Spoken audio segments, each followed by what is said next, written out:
So the game that I'm going to show now was played shortly after the tournament in Foros, and it was in Odessa, also on the Black Sea, but with not such good beaches as Crimea has. So the tournament where I theoretically could concentrate a bit more on chess. But the obstacle of concentrating on chess was that it was a rapid chess tournament, so basically I would have to play more or less by intuition and choose the opening just before the game, but still it would not make that much sense to repeat all the lines, because in the most cases I would have to react on the board. It's interesting that it was one of very few cases in my chess career that I played on my birthday. Normally I try to, well, not that I especially try, but normally in July there are not many tournaments, so on 4th of July I'm always celebrating that day at home, but this time I was playing a rapid tournament in Odessa, so I had to play 3 games actually. First game was against Viktor Korchnoi, I won, then second game was this against Smirin, which I also won, and the third game was against Rajabov, which I lost, so I cannot say even that it was a perfect birthday, but okay. So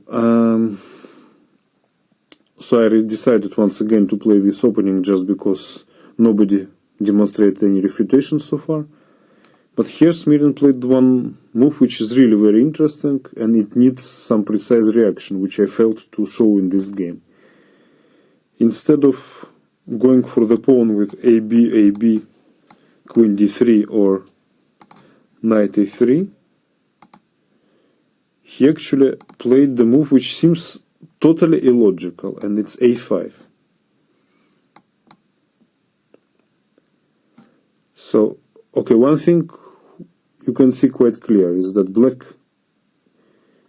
is absolutely unable to take this pawn, because then white has the simple exchange sacrifice, rook takes a5, bishop takes a5, d takes e5, and turns out that white is almost winning after d takes e5, queen takes, king takes, knight takes e5, threatening both knight c6 check and knight f7 check. So knight c6 and knight f7. And I think theoretically black can try some move like knight g4, but I remember I analyzed it a little bit with bishop g5, and I established it very clearly that white had overwhelming advantage. So black simply cannot go for this line. e6 takes knight d4, and knight is hanging on e6, the pawn is hanging, just everything is wrong in black's position. So that's why after a5, black's reply bishop a7 is more or less completely forced. So, and then white is trying to play against black's pieces that are a little bit misplaced in some variations, and if black does something wrong, then they will be really misplaced. And this is exactly the case that happened in this game, but fortunately Smirin didn't use it in the best way. So okay, he plays h3. It's important to take the g4 square away from black-white squared bishop. Castle. Rook e1. And okay, here I remember that there was, with different move order, there was some game between Grishuk and Anand. It was just a blitz game, so maybe not much to refer to, but still it was clear that white's attack after bishop sacrifice was very dangerous. So it was rook e8, bishop g5, h6, bishop h4, g5, knight takes g5, pawn takes, bishop takes g5, and e takes d4, bishop d5. Okay, it's I remember analyzing a little bit all these positions and deciding that it's more dangerous for black than white might think by looking at the computer, because computer first says that black is doing fine, but then starts changing evaluation. So I thought I did something very clever in this position. I thought that because instead of rook e8 I played bishop d7 in order after bishop g5 to play h6 and g5, And then this move bishop d7 is much more useful for black if white decides to sacrifice the piece. Because my knight on c6 is already protected. So no wonder that after bishop d7, bishop g5, h6, bishop h4, g5, Smirin went with his bishop to g3, and I could get a good game. So now I will show how the game continued, but at first I want to pay attention to the fact that this bishop d7 is not a reliable move, in fact, because white has a very strong reaction, which is bishop e3, threatening d5. For example, if now I play, let's say, knight takes e4, white goes d5, bishop e3, rook e3, and black is already obliged to sacrifice the piece, knight f2 and knight e7. I analyzed a little bit this position as well, and black even has some compensation for the sacrificed piece, but it's not a sufficient compensation.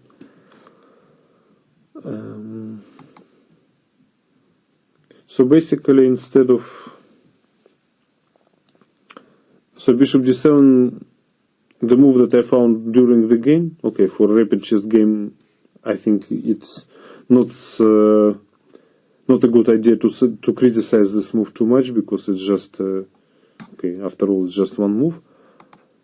But basically, if white plan is bishop e3 and knight bg2, black should probably react in slightly different manner. And I think the best for black here in this position is probably h6, bishop e3, takes on d4, and then d5. And then I believe that black can get a reasonable position. So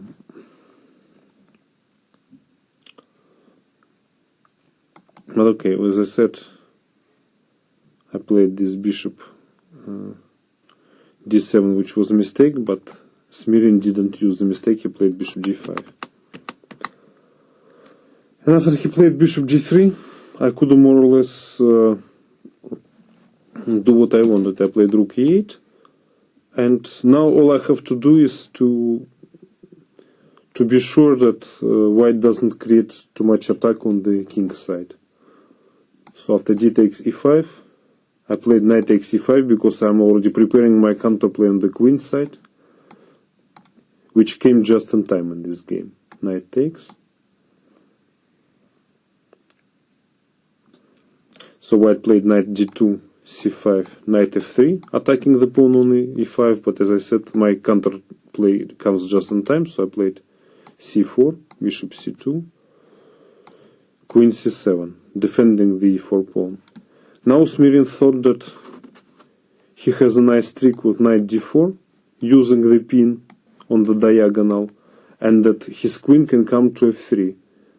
But in fact, I had it well calculated, and I saw that beforehand that this knight d4 was not so strong. Because I played queen c5, and after queen f3, I just ignored the fact that my knight is hanging, so I took on d4. And he took my rook. If white takes on f6, okay, basically it's the same story, because I play d3 and then white has to take on b8. And we get the same position.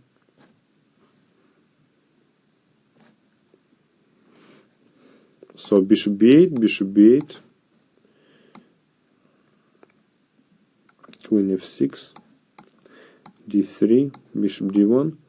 And now I played a rather precise move, which is queen c7. So I'm taking, so using the threat of queen h2, I'm also taking the d8 square under control.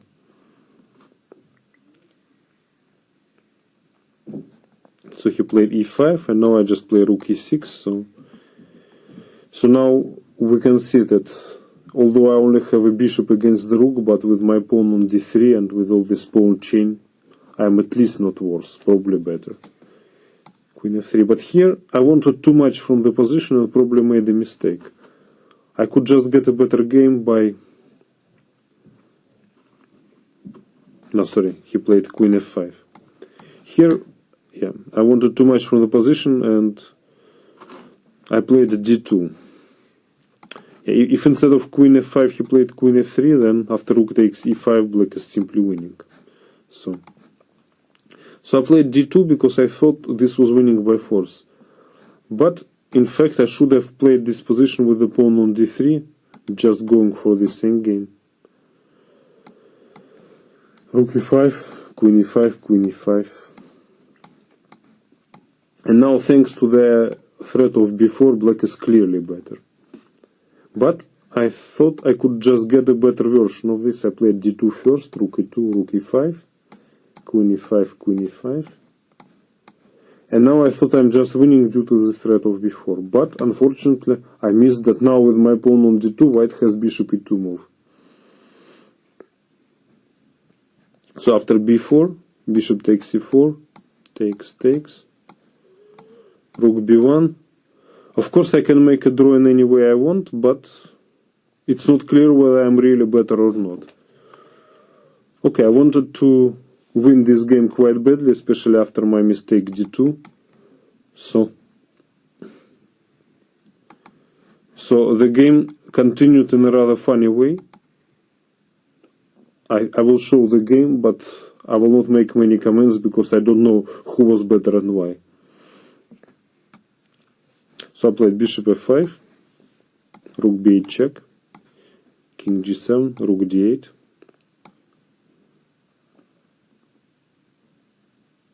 No, sorry, not rook d8, bishop b3, of course. So I took the pawn on a5 just to be sure that my opponent doesn't get the passed pawn one day. But after rook a8, bishop d3, bishop d1, it's clear that I'm not in danger, but how to win it? So I played king f6, but after rook h8, I got afraid and went back with the king. And let my opponent improve the position of the rook, rook c8. So this was already kind of mistake. Okay, then I played bishop b5. It was rook b8.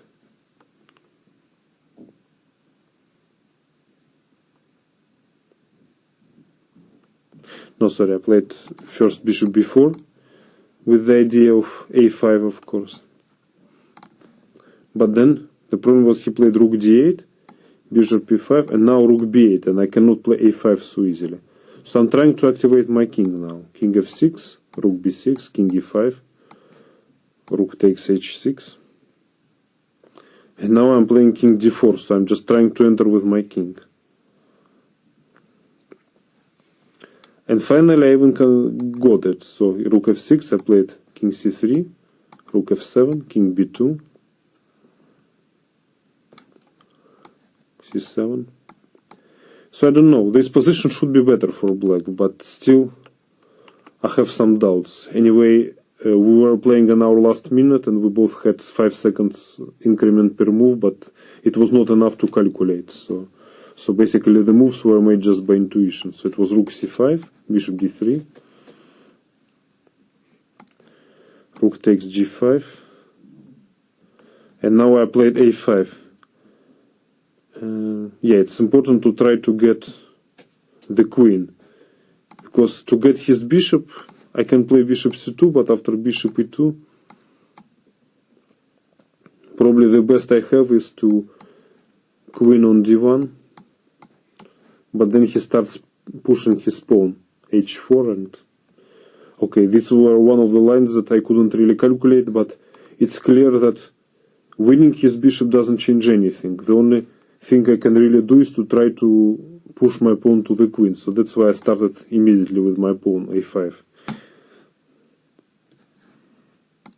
And after h4 I played bishop c2,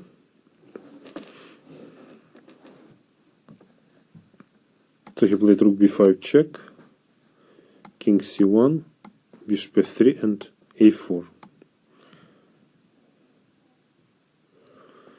Well, probably black is winning because the a pawn is just being promoted. So rook c5, bishop b4. And now a very important trick that if white plays rook c4, then I still play a3, rook takes b4, a2, and the queen on a1 next move. So instead Smirin played rook c8, I played e3, h5, a2, rook a8, king b2, and after h6, it's probably winning if I just queen, but of course it's much stronger to play bishop a3. So now I got the queen without exchanging it for his rook. So okay, now with his flag about to fall, Smirin played h7, a1 queen, king h2, bishop takes h7. He designed. Well, I can't like of this game because it had a lot of fight and it was very interesting exchange sacrifice and also very interesting endgame with black king coming from g7 to c1. So I hope I played correctly in this endgame, but I never checked this endgame with the computer, so I don't know if it was really correctly played or not.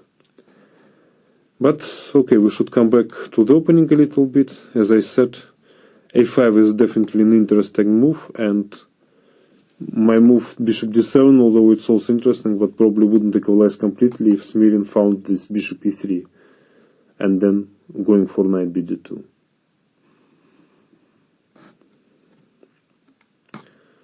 So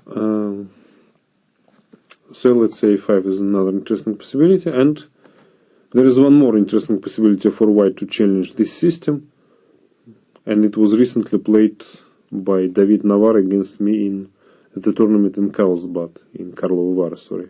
It's the Czech name of the formerly German town, Karlsbad. So this was played some like 3 weeks ago, and I think it was quite an interesting game. But okay, let's turn into it.